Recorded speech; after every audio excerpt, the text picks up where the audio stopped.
Les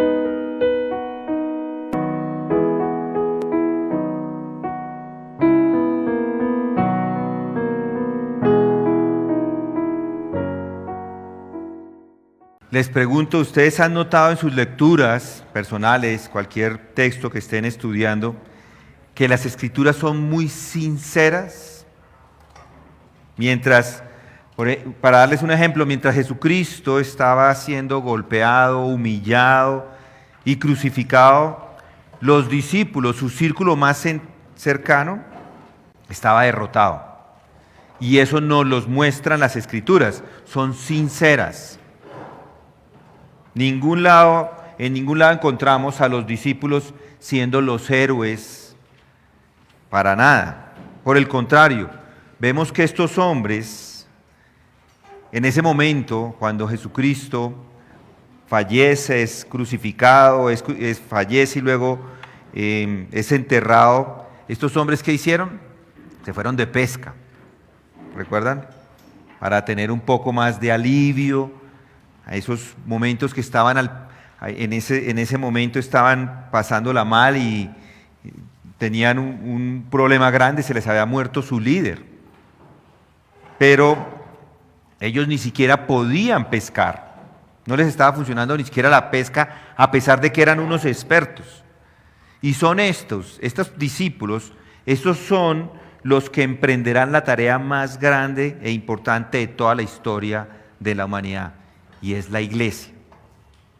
Entonces, ¿cómo cree que estas personas derrotadas en un comienzo van a comenzar la iglesia cristiana? La sola idea de pensar en eso ya es ridícula, pero lo sabemos. Sabemos que la iglesia en realidad inició, pero no inició como una sociedad humana. No es algo provocado y no se provocó por los seres humanos. La iglesia tampoco se inició por un deseo del gobierno, por supuesto que no. Solo hay una explicación para la iglesia, para el inicio de la iglesia y para su persistencia. Y esa explicación la encontramos en las Escrituras.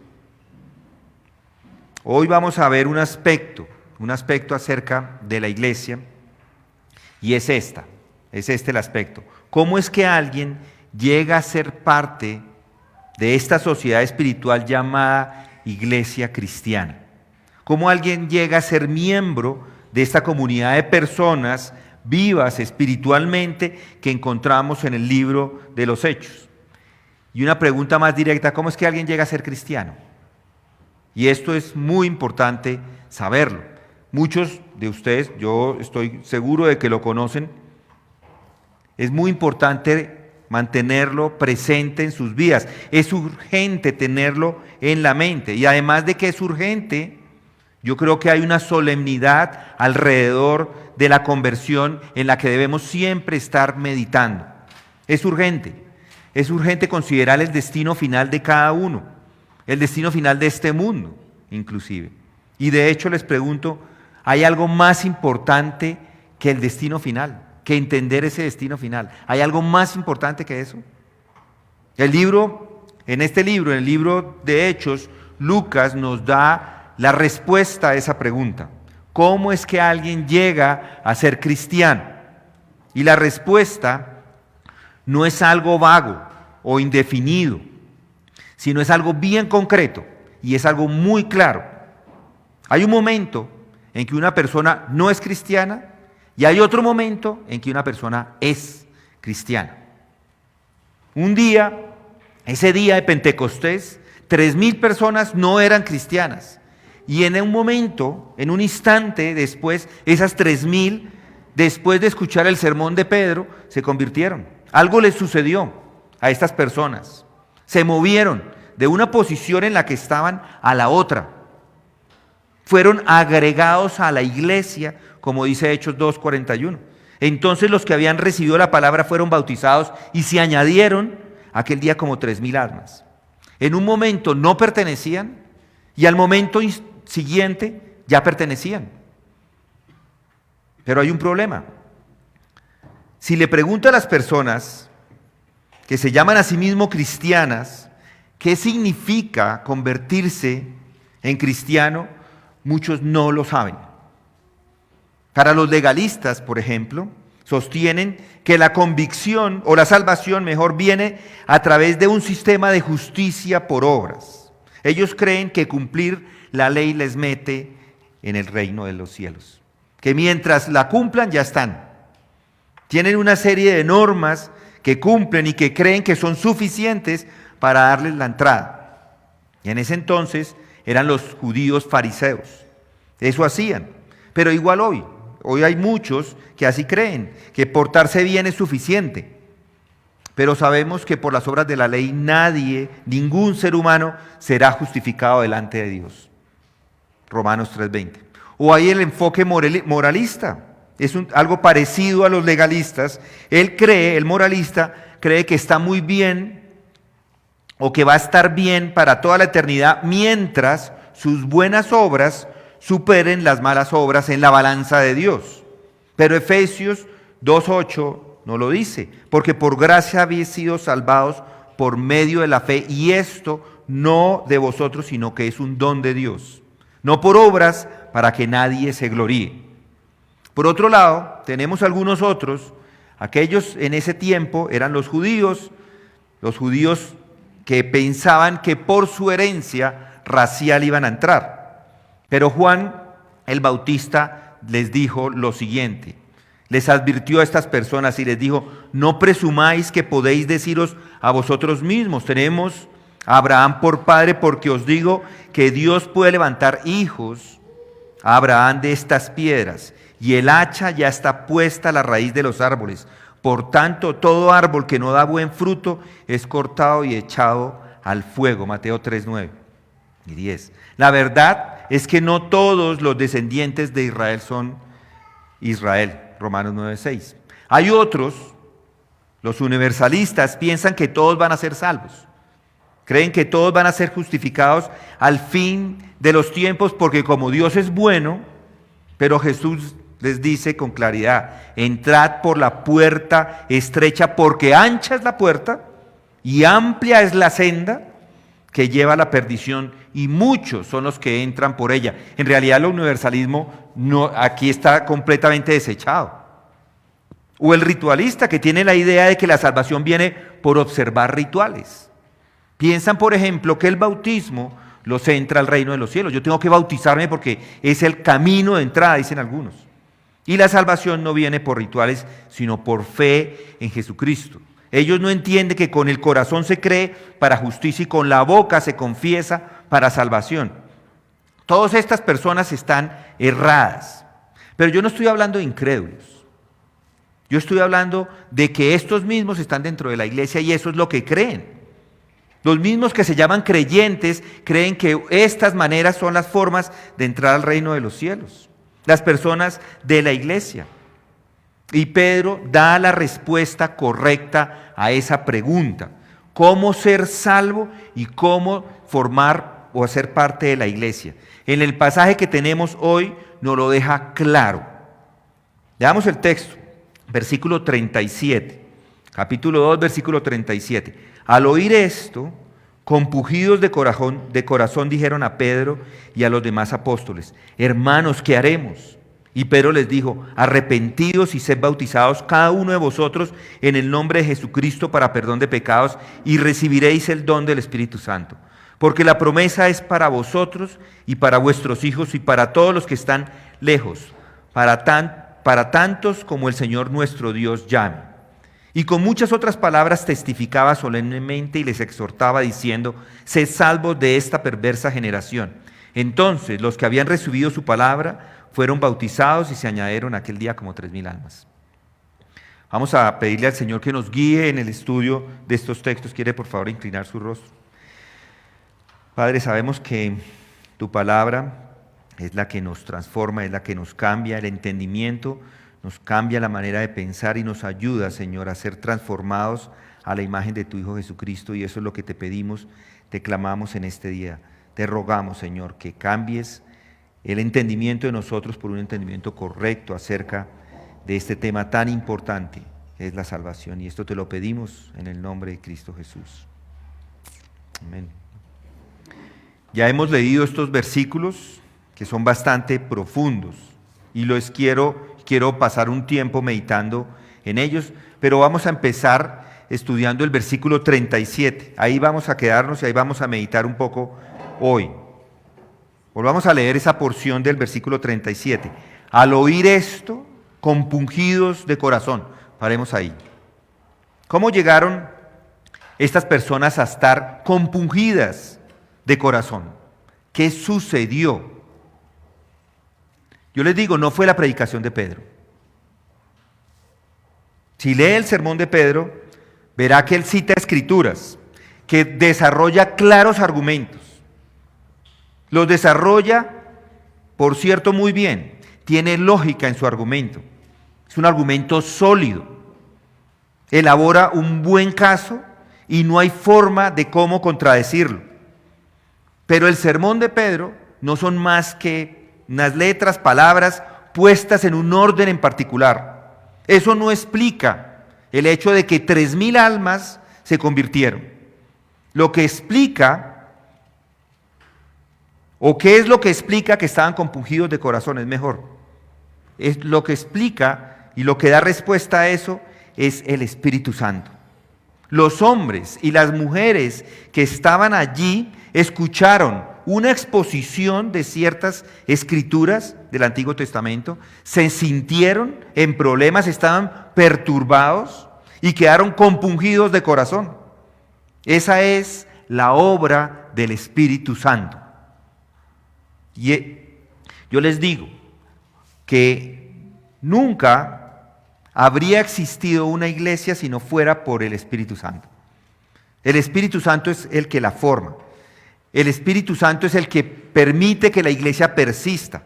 Esa es la explicación. El Espíritu Santo es la explicación de los avivamientos a través de los siglos. Ahora bien, esto es algo que no podemos entender. Pero es algo que no sucede. La obra del Espíritu Santo tiene lugar en nosotros y nosotros mismos nos sorprendemos de ello.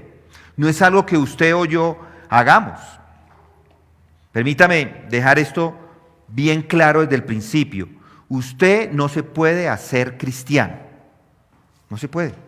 Puede conocer el cristianismo. Puede venir a muchos servicios los miércoles, los domingos, escuchar sermones por streaming o por el internet o por radio. Puede ir a la conferencia, cualquiera que ella sea, puede leer miles de libros, incluso bautizarse y hacerse miembro de la iglesia, pero no se puede hacer cristiano. Por definición, el cristianismo es algo que el Espíritu Santo le jala. No es principalmente algo que usted hace, sino algo que se le hace. Y no se puede explicar, no se puede diseccionar ni analizar. Ese es el Espíritu Santo. En Hechos vemos, en el libro de Hechos vemos que cuando el Espíritu desciende, 3,000 personas son salvas. El Espíritu usó las palabras de un hombre frágil e ignorante, este hombre Pedro. Y él, en su predicación, confronta sus mentes, corazones y conciencias, y todas esas personas empiezan a escuchar, a prestar atención. Y es así como se inicia en el cristianismo. Es una obra enteramente de Dios. Y el Nuevo Testamento está lleno de ejemplos y enseñanzas acerca de ese mismo tema. Piensen en lo que dijo Pablo en 1 Corintios 2:1. Dice, cuando fui a vosotros, hermanos, proclamándoos el testimonio de Dios, no fui con superioridad de palabra o de sabiduría, dice Pablo. Pero no malinterpreten las palabras de Pablo. Él podría haber hablado con excelencia de palabra o de sabiduría. Era un hombre erudito, era un pensador, era un hombre educado. Pero rechazó ese énfasis. ¿Por qué? Dice él mismo en el versículo siguiente, porque nada me propuse saber entre vosotros, excepto a este Cristo y a este crucificado. Entonces Pablo continúa diciendo, y estuve entre vosotros con debilidad y con temor y mucho temblor, y ni mi mensaje ni mi predicación fueron con palabras persuasivas de sabiduría, sino con la demostración del Espíritu y de poder. Convertirse en cristiano es principalmente y esencialmente algo que nos sucede. Somos conscientes de que estamos siendo tratados y que hay un poder mayor en nosotros mismos que nos toma y nos controla. Y los apóstoles mismos experimentaron este gran cambio. No hay explicación, ninguna en absoluto. Sin embargo, hay un cambio. Y ellos mismos experimentaron el cambio como nosotros todos experimentamos el cambio. El bautizo del Espíritu Santo. Ellos fueron transformados, se hicieron completamente nuevos. Y esto ha sido la historia por todos los siglos. La historia de todos los avivamientos y todos los grandes santos y las biografías que encontramos es exactamente lo mismo. Pablo les dijo, a los Efesios les dijo, y Él os dio vida a vosotros que estabais muertos en vuestros delitos y pecados, en los cuales anduvisteis en otro tiempo, según la corriente de este mundo, conforme al príncipe de la potestad del aire, el espíritu que ahora opera en los hijos de desobediencia, entre los cuales también todos nosotros, en otro tiempo, vivíamos en las pasiones de nuestra carne, satisfaciendo los deseos de la carne y de la mente, y éramos por naturaleza hijos de ira lo mismo que los demás. Pero Dios, que es rico en misericordia por causa de su gran amor con que nos amó, aun cuando estábamos muertos en nuestros delitos, nos dio vida juntamente con Cristo. Por gracia habéis sido salvados. Efesios 2, 1 al 5. Entonces, ¿qué les pasó? ¿Qué les pasó a estas personas? A los 3,000. ¿Qué les pasó a ellos? Noten ahí en el versículo 37. Al oír esto. Al oír esto, se dio una obra dentro de ellos. El Espíritu de Dios estaba usando la palabra de Dios y la estaba aplicando a estas personas. Esto es algo poderoso. Es algo que desconcierta nuestra comprensión. Es algo que desafía el análisis y la explicación. Pero sabemos que algo ha sucedido. Pero ¿qué es lo que el Espíritu Santo exactamente hace? Ahora en este punto algunas personas pueden salirse por la tangente y decir, eso que usted está diciendo, predicadores cristianos, eso es típico de ustedes, solo están abogando por un suicidio intelectual, es algo que no se puede explicar, entonces yo no le voy a creer lo que usted está diciendo. Nos están pidiendo que dejemos de pensar y que abandonen o que nos abandonemos a lo invisible, pero no es así. La obra del Espíritu Santo es algo que se le hace al hombre y a la mujer. ¿Y qué hace Él? Ahí está el punto interesante. Lo primero que el Espíritu Santo les hace hacer es pensar. El apóstol Pedro lo dijo, sepa pues con certeza toda la casa de Israel, que a este Jesús a quien vosotros crucificasteis, Dios le ha hecho Señor y Cristo. Al oír esto, ese es el versículo 36, al oír esto, compungidos de corazón, dijeron a Pedro y a los demás apóstoles, hermanos, ¿qué haremos? Dijeron esto porque a ellos se les había hecho pensar. Eso es lo más notable. Piensen en esas personas, 3,000 personas.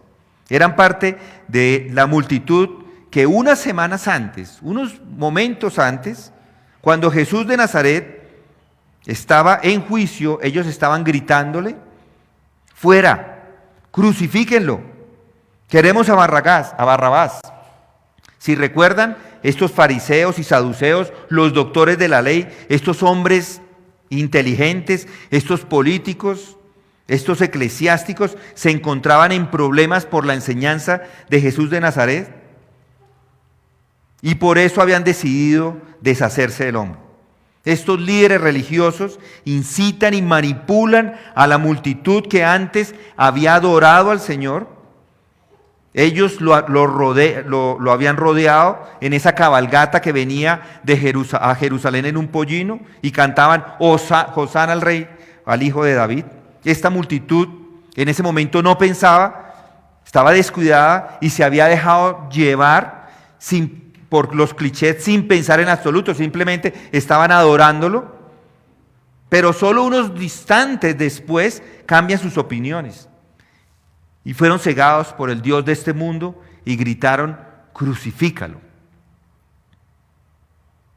Pero en estas personas, en este momento se dio un gran cambio. Y la primera parte de ese cambio es que comenzaron a pensar en este Jesús. ¿Y saben cuál es la principal característica de este mundo malvado presente? Es que no piensan, no pueden pensar, se dejan llevar por la emoción de los malvados, exageran, llegan a los extremos, no saben qué están diciendo, no tienen entendimiento, son víctimas de los poderes que están en este momento manipulándolos. Y hay una ilustración de esto cuando Pablo se dirige a Roma a comparecer ante César.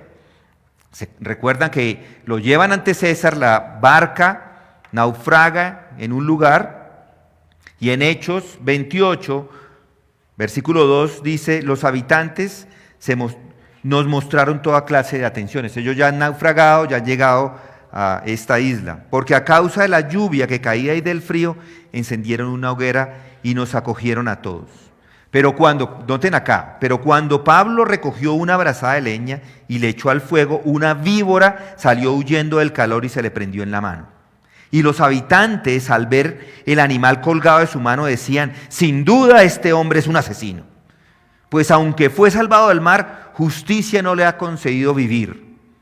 Pablo, sin embargo, sacudió la mano, arrojó el animal al fuego y no sufrió ningún daño. Y ellos esperaban que comenzara a hincharse o que súbitamente cayera muerto. Pero después de esperar por largo rato y no observar nada normal en él, cambiaron de parecer y decían que era un dios. ¿Sí notan cómo cambian en 2 versículos? ¿Cómo cambian estas personas? Esa es la mente de este mundo. Está corrompida, no saben cómo pensar. En un momento dicen: él es un asesino que está recibiendo su justo merecido. Al momento siguiente exclaman: este hombre es un dios. La multitud no piensa. Acá me ha pasado. Hay personas que llegan en un momento y dicen: esta es la mejor iglesia que yo he podido encontrar. Yo no he hecho sino orar por una iglesia como esta. Estaba esperando. Qué bendición haberlos encontrado. Recuerdo particularmente a alguien que lloraba de emoción, diciéndonos: esta es la iglesia, llevo 10 o 15 años orando por una iglesia. También otros me lo han dicho, pero tan rápido como lo dicen, así mismo se van. Dice uno: pero ¿qué les pasó? En unos meses dicen completamente lo contrario. Hasta nos han dicho, después de esas afirmaciones, nos han dicho que yo creo que no todos son salvos allá, o que no hay salvos. Dice: salvos de pronto unos poquitos. Cuestionan hasta la salvación de las personas. ¿Por qué pasa eso? Porque no piensan. No pensaron para venirse y no pensaron para irse. No piensan, simplemente se dejan llevar. Son manipulados por las emociones de este mundo. Y hago hincapié en esto entre los que se creen cristianos, porque al final están siendo manipulados por las emociones de este mundo. No estoy hablando de los que se dicen que no son cristianos. No estoy hablando de los que se dicen que son pensadores. No de ellos, para nada. Esos que no son, o que se llaman pensadores, simplemente son ignorantes, descerebrados y reflexivos. Se han tomado o se han pasado la droga de las masas. Se han tragado el verdadero opio del pueblo. Muchos dicen que la religión es el opio del pueblo. Yo les digo que el opio del pueblo es el engaño de este mundo, los que creen en este mundo. Claro que también hay que aclarar que la falsa religión también es el opio del pueblo. Es una especie de consuelo para muchos. Y esa es la religión falsa, la religión pagana. La religión pagana siempre no es inteligente y no les ayuda a entender, no les ayuda a pensar. Es una religión de miedo, una religión de pompa y ceremonia, una religión que carece de doctrina real y de verdades esenciales. La gente simplemente está asombrada por algo que no entiende. Y yo nunca voy a defender una religión pagana, por supuesto. Ese sí es el opio de las masas, pero eso no es el cristianismo. Así que el primer efecto del cristianismo es hacer que la gente se detenga y piense. Y hacerlo pensar es una obra que hace el Espíritu Santo. Y la pregunta que sigue es, ¿en qué nos hace pensar el Espíritu Santo? Pues la respuesta a eso, no en usted. Debo enfatizar que el cristianismo no comienza con usted. No comienza que es que yo quiero deshacerme de este pecado que me está deprimiendo. Es que yo quiero la felicidad o quiero la paz. Quiero orientación en mi vida porque tengo muchos problemas. Eso no es el cristianismo. Ese es un enfoque erróneo de los falsos cultos. No, estas personas que estaban en Jerusalén fueron transformadas para pensar en Jesucristo. Se les dieron hechos objetivos, históricos, se les dio una serie de profecías concretas sobre esta persona, sobre la venida de Jesucristo. Pedro acababa de decirles, sepa pues con certeza toda la casa de Israel, que a este Jesús, a quien vosotros crucificasteis, Dios le ha hecho Señor y Cristo. Y él sigue en ese versículo siguiente. Al oír esto, compungidos de corazón, dijeron a Pedro y a los demás apóstoles, hermanos, ¿qué haremos? No estaban pensando en sí mismos, sino que estaban empezando a pensar en Él, en Cristo. Y ese siempre es el mensaje de la iglesia cristiana. El verdadero mensaje cristiano les pone cara a cara con hechos históricos, hechos reales. Y les digo que las religiones falsas hacen que la gente piense en todo, excepto en Jesucristo. Pero cuando viene una iglesia verdaderamente cristiana, Jesucristo es el que toma la posición más alta. Nadie más, por más grande que sea esa persona, por maravilloso que sea, toma la posición que le corresponde a Jesucristo. Jesucristo nos domina. Su Espíritu nos domina. Lo primero que tiene que enfrentar es a la persona de Jesucristo, a su vida, a su muerte, a su resurrección, a todos estos grandes eventos históricos que sucedieron alrededor de Él. Y al oír esto, cuando se les recordó a estas personas lo que habían hecho, se compungieron de corazón y dijeron a Pedro y al resto de los apóstoles, hombres y hermanos, ¿qué haremos? Ese es el poder del Espíritu, ese es el mensaje del Espíritu. Nos hace considerar a esa persona. Pero Él no se detiene ahí. El Espíritu ahora les hace darse cuenta de la relevancia de Jesucristo y todo lo concerniente a Él. Y es lo mismo para todos nosotros acá, personalmente. Al oír esto, compungidos de corazón, dijeron a Pedro y a los demás apóstoles, hermanos, ¿qué haremos? Usted puede sentarse en una silla y leer un libro sobre Jesucristo. Puede leer acerca de Él en su Biblia y puede leer y tener libros de teología muy interesantes. Pero por más que sea una persona muy inteligente y que haga un estudio muy profundo, y esa de hecho ha sido la ocupación de muchas grandes mentes por muchos siglos, pero hacer todo eso no es suficiente para hacerle cristiano. Es el Espíritu Santo quien les hace ver a cada uno de nosotros la relevancia de quién es Cristo, para que ya no seamos más espectadores, para que ya no seamos más críticos, para que ya no seamos personas que tienen una vida, una visión maravillosa, objetiva del futuro, pensando que tenemos la verdad. Y esa es la situación que estaban estas personas en Hechos, estaban siendo confrontados, allí estaban. Pero hacía pocas semanas, estos mismos habían estado gritando con todas sus fuerzas, fuera Él, crucifícalo, danos a Barrabás. ¿Quién es este Jesús? ¿De qué se trata todo este alboroto? Nos parece una tontería. ¿Quién es este hombre descerebrado que se hace llamar el gran Salvador y Mesías? Todo esto es una tontería, crucifíquenlo. Nada tiene que ver con nosotros. Y estos mismos hombres se van, seguramente se fueron a emborracharse, tuvieron una noche maravillosa juntos Pero ahora, de repente, se dieron cuenta de las palabras que estaba diciendo Pedro, de que este Jesús, al que ellos habían rechazado, al que habían desechado, era parte importante de ese sermón que estaba predicando Pedro. En ese momento se empiezan a preocupar. Entendieron todo lo que debían entender para convertirse en cristianos. Porque no se puede ser cristiano sin darse cuenta de esto, de quién es Jesús, de quién es el Cristo. Vieron que habían estado luchando contra Dios.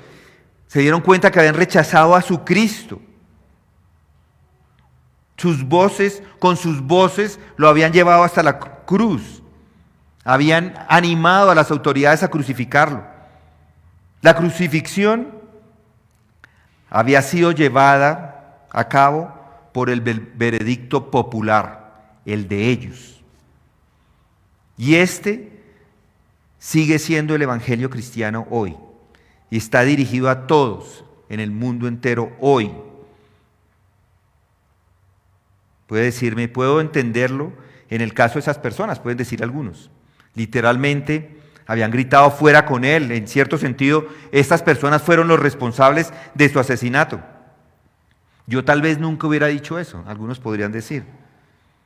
Pero recuerde esto. Si hasta ahora no se ha preocupado por Jesucristo y quién es Él, entonces le ha rechazado. Al no hacer nada acerca de Él, al no considerarlo, lo rechaza. No se puede ser neutral en este asunto. Así que les digo a todos, los eruditos, conocedores, moralistas, legalistas, algunos de los cuales que pueden vivir buenas vidas y pensar que se lo están haciendo bien, si no están relacionados de forma íntima con Jesucristo, si no están considerándolo, están en contra de Él. Y cuando las personas son convencidas por el Espíritu Santo, comienzan a darse cuenta de esto. La gente puede decir, bueno, pero yo estoy viviendo una vida buena, ¿no es así? Nunca he cometido adulterio, nunca he estado borracho, nunca he hecho ninguna de esas cosas. Realmente estoy tratando de ayudar a la gente. Pago mis cuentas a tiempo. ¿Qué más quiere?, diría alguno.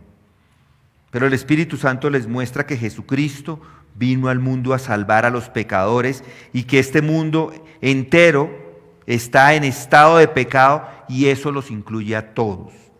No hay pecado mayor que no ver la necesidad. Que no ver la necesidad de Jesucristo. No hay pecado más grande que eso. Los pecadores más grandes en el mundo son aquellos que piensan o no piensan mejor en Cristo en absoluto. Son muchos peores que los más viles pecadores, más viles o los más sucios de los pecadores, porque ellos se preguntan, ¿hay alguna esperanza en mí? Pero los peores son aquellos que no necesitan ser salvos. Las personas más desesperadas en los evangelios o los que están por fuera son aquellos que consideramos como los fariseos, los que se creen muy justos, no los publicanos y los pecadores. ¿Y por qué? Porque es que ellos no ven una necesidad en Cristo. Y esa es la tragedia de hoy. No aceptar a Jesús es rechazarlo, y rechazarlo es rechazar a Dios. Es Dios, dijo Pedro, quien ha hecho a Jesús tanto Señor como Cristo. El pueblo de Jerusalén vio que al estar de acuerdo con las autoridades habían luchado contra Dios. Jesucristo es el Hijo de Dios y ellos lo habían crucificado. Jesucristo es la mayor manifestación del amor de Dios y ellos habían dicho crucifícalo. Jesucristo es el eje, Él es el centro eterno de Dios y el propósito de la redención mundial, y ellos lo habían rechazado. Pero de repente se despertaron a esto.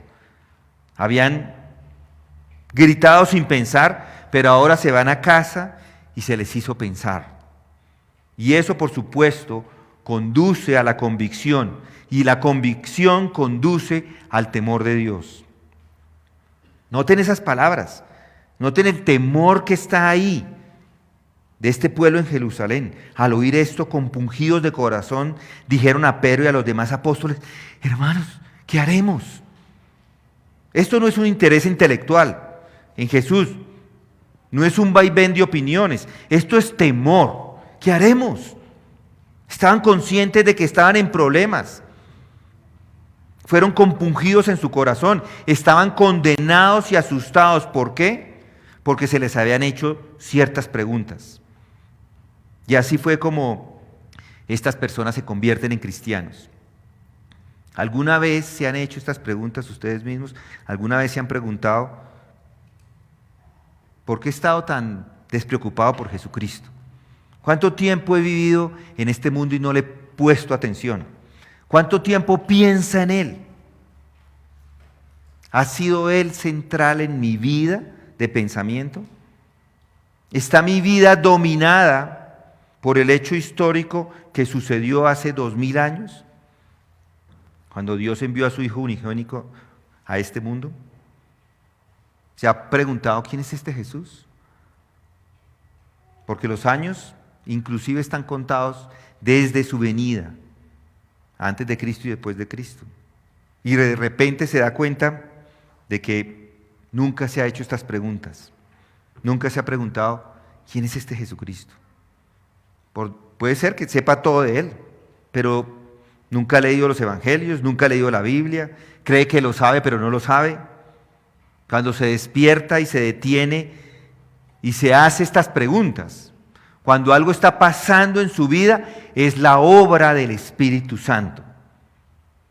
Esto es convicción. En ese momento empieza a preguntarse: ¿por qué estoy tan despreocupado? ¿Qué me pasaba? ¿Por qué perdí tanto tiempo? ¿Alguna vez se ha preguntado por qué perdí tanto tiempo en mi vida?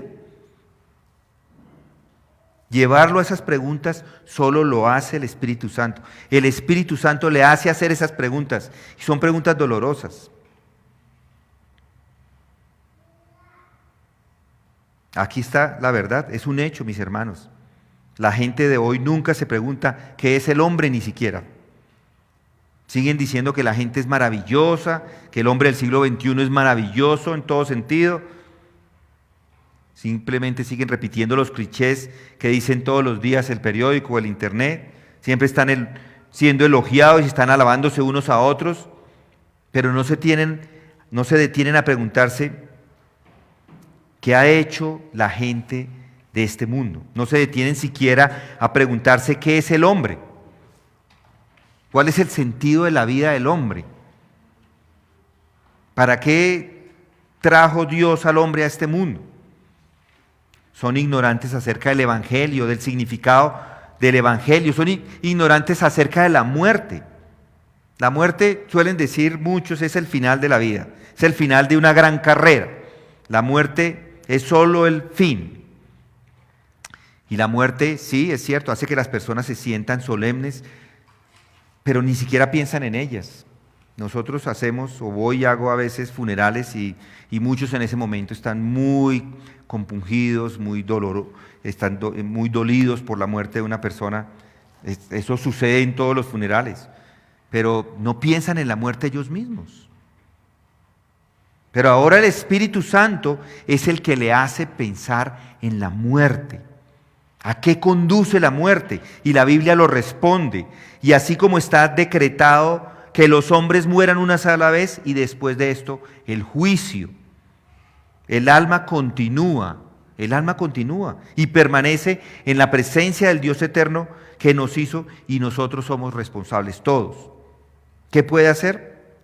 Estas personas en Jerusalén ahora se dieron cuenta de que su rechazo de Jesús se basaba en la ignorancia y que ellos mismos le habían llevado a la muerte y que eran terriblemente culpables. Se dieron cuenta de que pertenecían a esta perversa generación de la cual Pedro les dijo que se salvaran a sí mismos. Vieron que eran tontos, que no tenían excusa, estaban condenados y no podían hacer nada al respecto. Ahora vieron que solo les quedaba una cosa que hacer: clamarle al Señor. Y comenzaron dirigiendo las preguntas a sus representantes, a Pedro y a los demás hombres y hermanos que haremos. Y el Espíritu Santo hace que cada uno de nosotros nos haga sentir como culpables. Eso es lo que Él hace. En ese momento vemos la relevancia del Evangelio. Vemos la importancia del Evangelio. Nos damos cuenta de que debemos morir y que no hay posibilidad de escapar. Todos somos peregrinos, y ¿a dónde vamos después de la muerte? Hay una lápida para cada uno de nosotros. Hay una lápida, hay una tumba para usted y para mí, que se está moviendo cada día más cerca a nosotros. Cada día estamos más cerca de ellos. No se puede escapar de ella. Vamos a tener que dejar este mundo. Y la vamos a dejar la sabiduría de este mundo. Y su alma saldrá como la mía en ese último viaje. ¿A dónde? ¿Alguna vez se ha preguntado?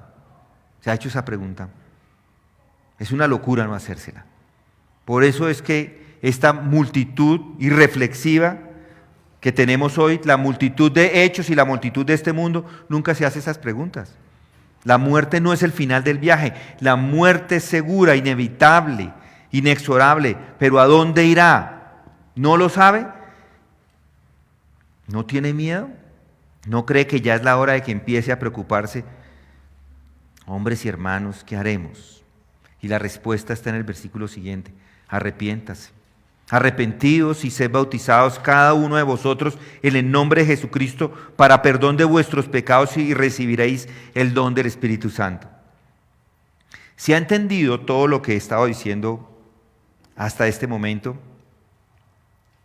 Cuéntele a Dios al respecto. Reconózcalo, confiéselo, confiese que ha sido tonto.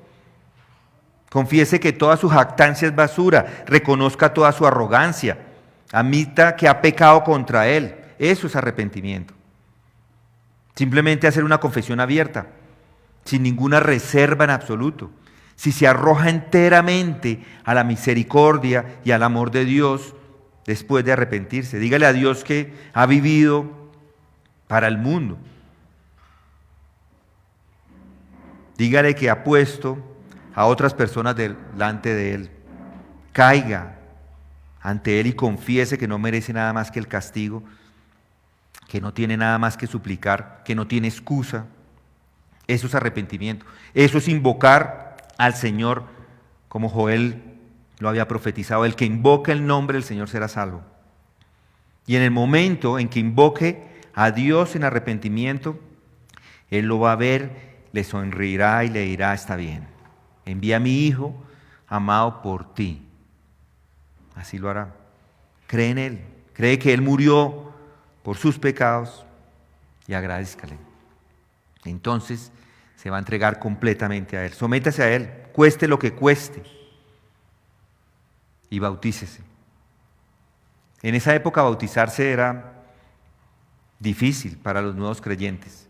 Les costó caro el bautismo, la persecución, la renuncia a la familia y mil cosas más. Probablemente significó la muerte para muchos de ellos. A algunos les costó irse inclusive a las arenas en Roma, pero eso no importa. Ese amor tan asombroso, tan divino, exige mi alma, mi vida, mi todo. Lo dice Isaac Watts. Yo tengo un cuadro en la casa así de grande que me lo recuerda todos los días. Amor tan asombroso, tan divino, exige mi alma, mi vida, mi todo. ¿Han pensado en estas cosas? Así es como una persona se convierte en cristiano. Muchos de ustedes probablemente ya lo son y espero que lo sean. Espero que recordarlo les ayude no solamente a afirmar su fe, sino a ser de testimonio con otras personas. Vamos a orar. Padre, gracias te damos porque tu palabra nos llena de ánimo, nos confronta, pero nos llena de ánimo, nos instruye y también nos pone a meditar.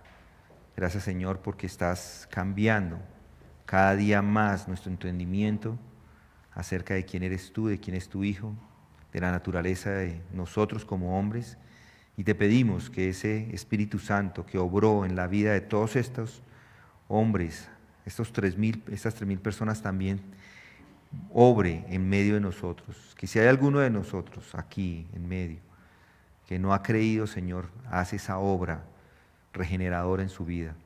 Y para todos aquellos que hemos creído también, Señor, ayúdanos a vivir exaltando tu nombre, reconociendo que esa obra grandiosa solamente la pudiste hacer tú por medio de enviar a tu Hijo Jesucristo y por medio de ese Espíritu Santo que nos convence de pecado.